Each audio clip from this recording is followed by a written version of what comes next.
Namaste, good morning everyone. Welcome to our series of the Sutra Talks where we take a sutra and try to discover what is the practical application of these ancient books or texts or sutras, whatever you may call it. But for that we need a guide with us, and today we have, like, for this series we have Dr. Rajesh Savira joining in, and we are having him in the studio, so I would like to welcome him. Good.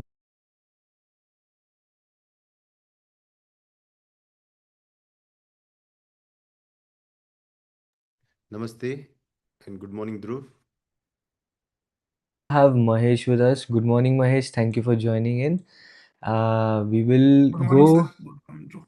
Yeah, good morning. So first we'll go for the practice of Shunya, and then we go to the verses of the day.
Yeah, so we have the Diamond Sutra with us, which we are doing, and in the Diamond Sutra series, we are on the chapter 21.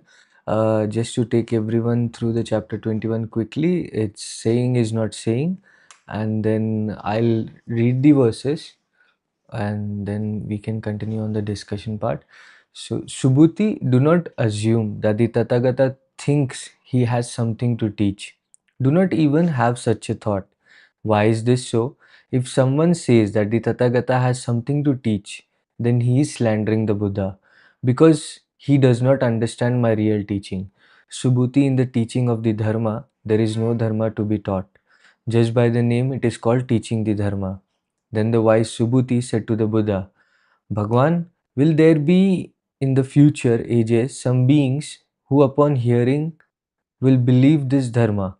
The Buddha said, Subhuti, it is not about beings or non beings. Why is this so? Subhuti, the so called beings Tathagata has taught are not beings.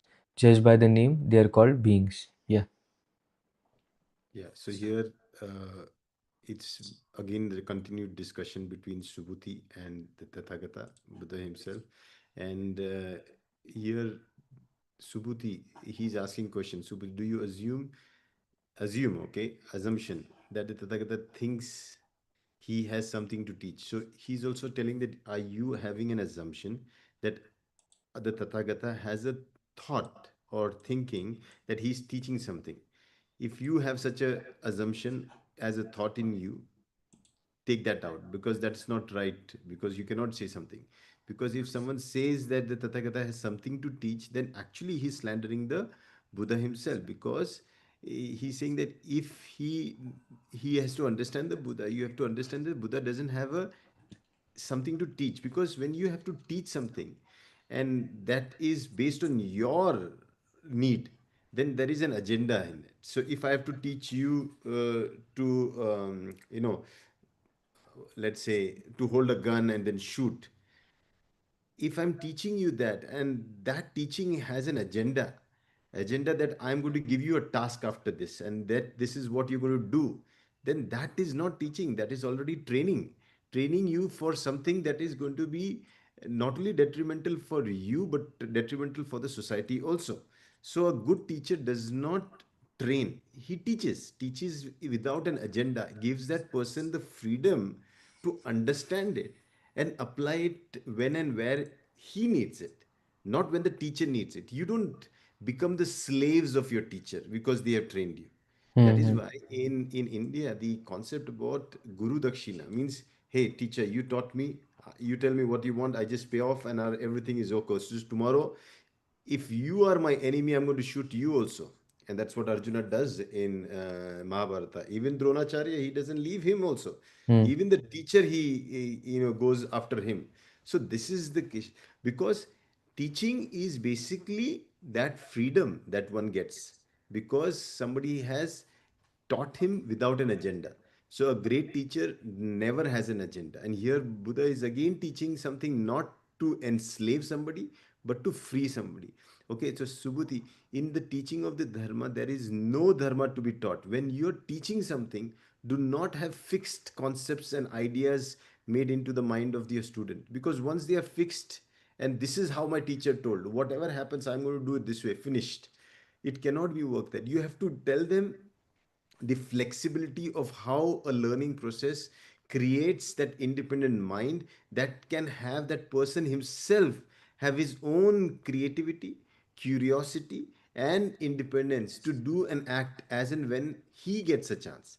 Okay, because this so-called teaching of the dharma, when the teacher is teaching, is only called teaching because it is so at that time, but it cannot be a permanent method, a permanent technique. See, if that was the case, if every physicist who taught his students who were interested in physics, they would have only taught them physics, and the students should have not gone beyond their teacher. But it doesn't happen so.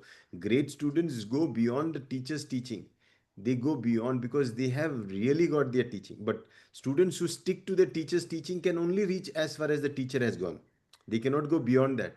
Okay, so then the wise Subhuti said to the Buddha, Bhagwan, will there be in future ages some beings who, upon hearing, will believe this dharma?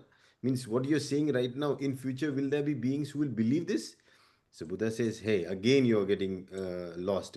It's not about beings or non-beings. I'm not trying to tell you about the future beings or, non-beings. Why is this so? Because Subhuti, the so-called beings that Tathagata taught are not beings. Again, I'm using them only as a reference for you. It's not for them. There's no future being. Right now, you are the being right now in front of me.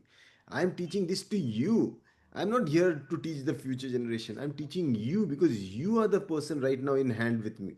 And you have to understand things. So, just by name, I call these future beings as beings. Okay, there are no such things called beings. So when we take in the future I want to do this, and the future, is there a future like that? No. The reality is there is only now. But for the namesake, I have to call a future future, right? I need to call my past past. I have to use these things so that I can have my own existence in the present felt, and my actions done in the present based on what my past taught me and what my future holds for me. If I can do that, that gives me the freedom and independence to act upon my current state of affairs. Otherwise, I cannot act. You understood? So, again, everything that the Buddha says is meant for you. It's only meant for you. You don't become the representative or the godlike figure to go and transform the world. If that happens, then you are a fanatic. You say now that I want to go and change the world, my teacher told. No, no, no, no, no. That will be dangerous. You have to believe, you have to do it yourself, change yourself. People who will get inspired with you, they will come to you, they will join you, they will ask your help, you help them. You cannot go and force people to study something. You cannot go and force people to do something, or you cannot force people to get trained in something. You have to become that idol, that model, that inspiration that people want to become. Okay, so unless and until you do that, nobody will want to become what you wish to become, of them. So unless and until in 1983 Kapil Dev won the World Cup for us, nobody was interested in cricket. But because one man went, and achieved that which was not achieved by anybody before that, he inspired so many next generation people to build their career. Today, it's an career, it's an industry, it generates revenue. So, the contribution of that man was not by, he did not teach any of the future generations how to play cricket. He just inspired them by acting upon what was his belief. So I think that's what here Buddha is again teaching, that everybody has that Buddha nature in you. If everybody understands this basic nature, then whatever he says is just saying. There's nothing much more than that. Thank you so much. I would like to get even Mahesh on the screen. I think this is something awesome. I this way of your teaching and the understanding of the sutra is quite amazing to know that back then this was the method. Like, don't limit yourself to the text or what the teachers are trying to say, but go beyond. Whereas now usually we are taught to stick on to the text or something like that, or don't try to explore beyond this. Your creativity you keep at home, don't bring it to the school or college or something like that. But and also, what does it mean in the last part, how you clarified it's important for us to do it and then forget if I let others see that in us, and then if they want to transform, that's their journey. Not, we cannot force anything on them. So thank you so much. Now, Mahesh, anything from you? I don't have special question, but first time I think I understand the difference between teaching and training. Hmm. Yeah. I was also teaching somewhere, and I also had an agenda every time. And now I on that difference between the training and teaching. Now I'm clear about that after 30 of my life. So thank you for Yeah. that. So because animals can be trained and only humans can be taught. Yeah. Teaching sets you free. Training puts you into an enslavement. Okay, so we have to understand this, So be a good teacher. You can teach people who really want to learn, and if they don't want to learn, you can definitely train them. Let them be there. At least better than a worse situation. So a good teacher knows whom to train and whom to teach. Yeah, a Okay. class. So you'll always see a good teacher picks up one student and says, "No, this is good student." So gives this special attention to this student, teaches them personally, also gives them extra. And the ones who are bad, not doing good in their exams or something, he knows these cannot be taught. They need to be trained. Then he uses a stake or whatever it is. You do this 100 times. You do. You repeat, repeat, repeat. He trains them. So a good teacher knows that his flexibility goes between training and teaching, and it is so much student dependent. See, in we go to current schooling system, we get Mm. marks. Actually, Yes. There's marks, always an agenda. yeah. So marks is basically to tell you that, like when you're climbing up a mountain, you Mm. should know where you have come. So before you fall down or you climb up, it's better to mark that area, right? That this is the area that I've climbed up to, and then Mm. you can climb further and then say, oh, I've climbed here, so I'll mark this. So Mm. as we progress from a first standard to 10th standard to 12th standard and so on, marks are just grading systems to help us that how well we are improving with our focus, attention, and understanding. And if we can understand this, then we can just use them as scales for our own reflection, that we have become more disciplined, we have become more focused, we have been given a task, we can do that task. So if you take this as only a task oriented thing and yet perform well in that, I think that will give you the confidence that you can take up any task and perform well in that. You understand? So again, you don't need to blame any systems. You have to Mm. understand the systems. At the end, the systems, they definitely will help you if you understand it well. Yeah. Yes, sir. Yeah, I was just checking. There are no questions online, and I think we are on the now. We would like a concluding note from you as well. And even if you look at this was more teacher perspective, but when it comes to the students, how should they look at this same teaching of the sutra? So here again, Subhuti, at the end, Subhuti does understand, right? Subhuti says that, he had a question that who is in the future going to, so he's worried about the future. A student is always worried about the future. Hmm. And the teacher is not worried about the future. Teacher is worried about the student's present. And the student is worried about his own future. So he always looks after the teacher, or has hope in the teacher, that this teacher is going to change my future. And the teacher is least interested in changing your future. The teacher is interested in changing your present. And if you understand this, if my teacher can change my present, I in my changed present can change my future.